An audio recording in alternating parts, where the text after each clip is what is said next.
Hello everyone, I'm Ron Chandler, President and co-founder of Conservation Initiative for the Asian Elephant. And I'm here this morning with the amazing Orissa Kelly, Master Archer and Humanitarian. Thank you so much for having me. I'm super happy to be here.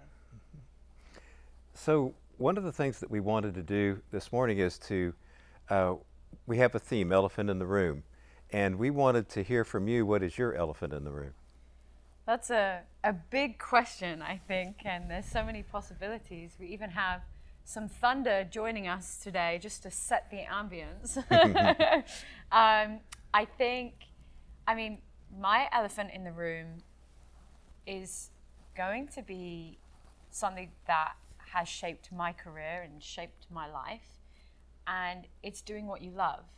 And we were talking earlier, I was getting to know about how you got into doing what you do now, and you said something that just really struck a chord with me, and you were talking about the previous job that you were working in, and at some point you realized that you had a higher calling and you had this desire to work with elephants. And what's funny is that you didn't have any experience with elephants before that. Right.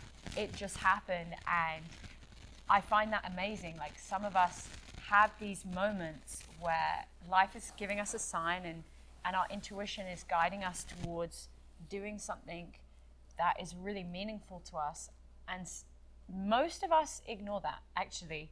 I mean, I have been in that situation before where I've ignored my intuition, and then very few of us listen to it and then actually follow our heart and follow our soul's purpose, I think, and end up doing what we love. And that's what you've done. And I think if we all did what we love and followed our higher purpose, I think the world would be a much better place. I agree. And of course, Orissa, you're a perfect example of that. You know, with what you've done with archery and your promotion for that and your promotion for strength of women through that is truly amazing. Oh, thank you. Yeah. I mean, I think that taking that risk, you know, as humans, our natural state is our comfort zone. And so to push out of that and take that risk and leave behind what we know and our stability, and, you know, society doesn't suggest that you step out of that. It really enables you to stay in your comfort zone. And so I think I like to be a spokesperson of what can happen when you move past that and follow what makes you happy. And I think for me, it was scary, and it's definitely unstable. You don't have any reference. You don't know if it's going to work out. But I think when you take those risks, that's when the biggest change can happen, and that's when you can actually make the change that you want to be. Exactly. And if you don't, how would you know? Exactly. Yeah. No, I agree. And I like to try and remind people of that, and teach people how important it is to follow your intuition and end up doing something that you really love. And, you know, your life is going to be so much more fulfilling because of that. And, you know, it's not a case of, okay, I work at this time, I end at this time. You end up working. They say, there's this saying like, if you do what you love, you never work a day in your life. I think that's complete lies. Actually, if you do what you love, you end up working longer hours, more days. In fact, you probably sleep less. I don't think the work ever really stops. But the difference is you're fulfilled by it. And so why should you stop?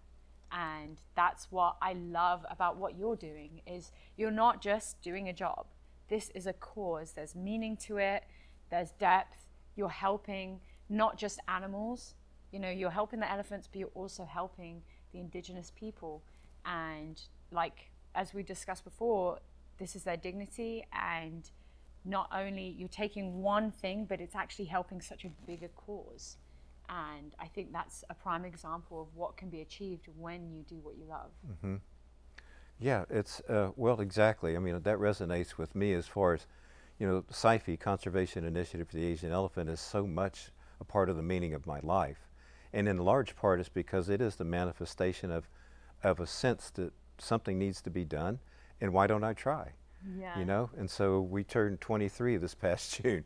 Wow. When we started, I had no idea what would come of it, but I had to try, even if it lasted 6 months, Wow. you know, much less 23 years, and we're still going strong, and even stronger now. And so and I think one of the deepest parts of the meaning of Psyche is that about 2 years into it, we changed our approach from more of a Western conservation model to a human-centered elephant organization. So in other words, to help elephants, first we always have tried to understand what is working, what isn't working for the people with whom elephants share habitat, and begin to resolve those, and through that relationship eventually learn from them how we can protect elephants, rhinos, and tigers, and so on. It takes a lot more time. It's not expeditious whatsoever, but it is very effective because it honors the dignity of the people there. Yeah. And you know, that's very meaningful to me too. Yeah. Yeah. I feel like from what I've learned from watching nature documentaries and the research that I've done on Psyche as well, like people forget how important the connection is between humans and animals. And especially in like places like the Garo Hills, like the elephants. I think you told me this amazing story about, it's a terrible story, but about how the elephants, their water route was being blocked.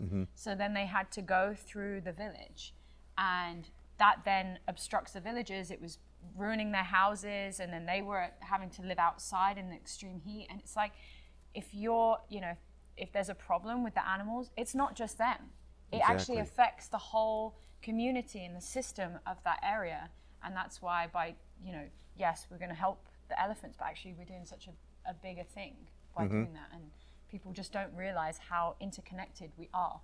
Right, exactly. And especially when you think about, you know, elephant populations and human populations, two highly social, highly intelligent populations that can actually coexist if we pay attention to the basic rules.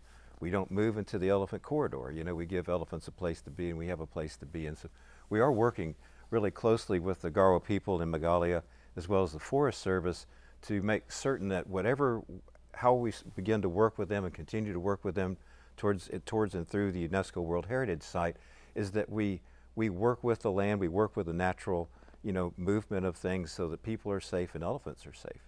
Yeah. Again, you know, I mean, it's human, non-human dignity, it's the elephant's dignity, it's the indigenous, the Garo people's dignity that we care most about. Yeah, and so it's certainly doable. Yeah. It's the only way really to go about it. I mean, when I was hearing your story, I was thinking from my own perspective, like everyone in this world has a happy place, a place that they go to, and it could be your parents' house, a special park, or somewhere that is so special to you that you can be yourself, and that your soul feels whole again, and you feel safe.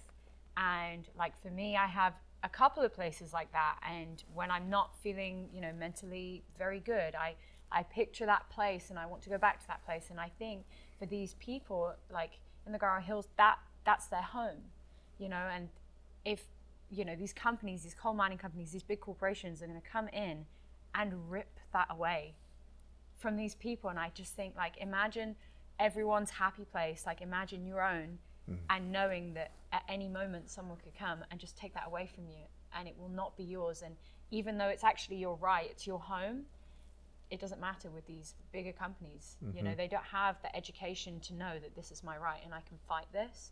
And I think that's why it's so important that we try and get this UNESCO heritage site, because then it's that layer of protection, the financial aid, and it's these people's livelihood. You know, I can't imagine every day waking up with that fear that this place could be gone, you know? Right. And then what's going to happen? Where are these people going to go? What are they going to do when that's all they know? So I think that what you're doing is amazing, and thank you. I'm really like, I don't just support this cause, but I feel like a fire in my heart. Like when I was doing the fire routine, I was like, this is my fire, and wanting to change and wanting to show people that we all have a fire in our heart, and this is what we have to do. We have to try and help others when we have that desire. So. Absolutely. Yeah, that's the experience of the meaning of life in your work, right? Yeah. when you know someone else benefits. Yeah, and through it, everyone benefits. Yeah. Mm-hmm. And I think it's really easy to, detach yourself. This is a place far away. These are people we don't know, we may never meet. These are animals that we may never get to see with our own eyes. But why does that mean that we can just say, I'm not a part in this? Imagine if you have the ability to help. And if that ability, like all that is donating or getting the word out there, or, a small part has this potential to actually make a difference Absolutely. to these people. Absolutely. Right, and you've hit something on it that so many people have said to me, I love elephants. I think they're magnificent. They're so smart, and they really are much more intelligent than we can imagine. But there's a lot of good studies on that demonstrate just how intelligent they are. But they say, but what can I do? What difference does it make for me over here in the States, wherever I am? We don't have elephants, and how can I make a difference? Well, it's really quite easy. I mean, getting the word out. But it wasn't that many years ago that, for example, no one had heard of Meghalaya and the Garo Hills and the Garo people, and knew that it was at the center of one of the largest biodiversity hotspots on the planet. Wow. Where one of the 5 largest herds of Asian elephants in the wild still live, more wildcats than any place on the planet, and the list goes on and on and on. And it wasn't that long ago before no one but the Garo people, and perhaps some of the people throughout that area, know the Garo and the Garo Hills. But it's different now. We started a campaign, but then the word of mouth went out. Yeah. The Elephant in the Room video series put a lot out there, and local musicians in India put the word out, and pretty soon it's become a center of conversation for conservationists around there. That's and great. yeah, and it happens because people care enough to share. Yeah. And then if they can support however they can, financially, materially, whatever. But it matters. I think it's amazing what the power of the internet can do. And there are so few places as well. Like, I mean, I watch a lot of TikTok, and there's a lot of these places that were, kind of hidden gems, and then they got popularized. And Bali is a perfect example. I don't know how many years ago, but at some point Bali was this special place, and it was quiet, it was secret, and now it's a hub for tourists, and it's almost, I'm not going to say it's ruined. It's still a spectacular place, but it's not as special as it used to be, I think. And we have a place, the Garo Hills is untouched. Often, like you were telling me, some of the places, like there was forests that no humans have ever really been in. Never, not damaged. They're primary forests. Yeah. I mean, how rare in this world is it to find places like that? And why wouldn't you want to be a part of something that helps protect that? That's so rare and so special. And there's that cliche saying that you don't know what you miss until it's gone. And I think sharing how special this place is and how important it is, not just the animals, but the people, the culture, the history, their way of life. Imagine still having a spot as special as that on this planet that's not touristy, that's not being, corporatized by, coal mining companies and, animals that are being poached constantly. Like, imagine that we have the opportunity to keep this place special. Exactly. And like you said, just getting the word out there, visiting the website. I know that you explained one of the ways to make this a UNESCO heritage site is basically showing that there are enough views on the website that people actually want to go and visit this place. This place is special enough to the public that it should be protected. Imagine, like, for me, that's crazy. You can just get views on a website, and that's going to significantly help. That's not even asking for donations. That's just asking people to visit a website. Right. It's people paying attention, and the more attention a place gets, the more aware that entities responsible or entities that might want to be irresponsible are aware that everybody's paying attention. Yeah. That's when crime happens, is when no one's paying attention, no one's looking. Yeah. And that's when things get done, when people start to look and pay attention and start to take action. Yeah. Exactly. I mean, it's amazing how simple the actions we could take as people back home, not in India, with or without any money, can support this cause. I mean, sharing the website, that's not difficult, you know? Telling your friends about this amazing place. It's like, in my mind, I've created this picture of this paradise untouched with these beautiful animals roaming, and I want that to be kept safe. Sure. You And know? the Garo people are beautiful people. They are really amazing. Yeah, and I just hope that I can know them better as time goes on, because they truly are, they're the kind of people that I want to be. Yeah. You know, so yeah, it's a very special place, very special people, obviously very unique in the environmental aspects of it. Yeah, it's beautiful. I It's mean, worth saving. yeah, it is worth saving. And like for me personally, like India is a very special place to me. I am actually named after the state of Orissa. It's now known as Odisha, but I was named after the state. So India is my namesake, and I've visited many times throughout my lives. And one thing I've really felt from the Indian people is that they're very sweet people. You know, they're so funny and they're so happy and fun-loving, and so this is why, you know, this cause is also so important to me. Like, I have a special connection to India. I've always felt that, and I'm very grateful that I have a ton of Indian followers as well, and I love to connect with them, and they often are so shocked. They're like, did you know your name is also a place in India? I'm like, yes, I do. I'm actually named after that place. But there is a connection there from me personally, and I want, you know, my followers to know that this isn't just, you know, another charity. In my mind, it's a real cause. And it feels like we're just there, just ready to grab that UNESCO heritage site. And I'm like, come on, we can do this.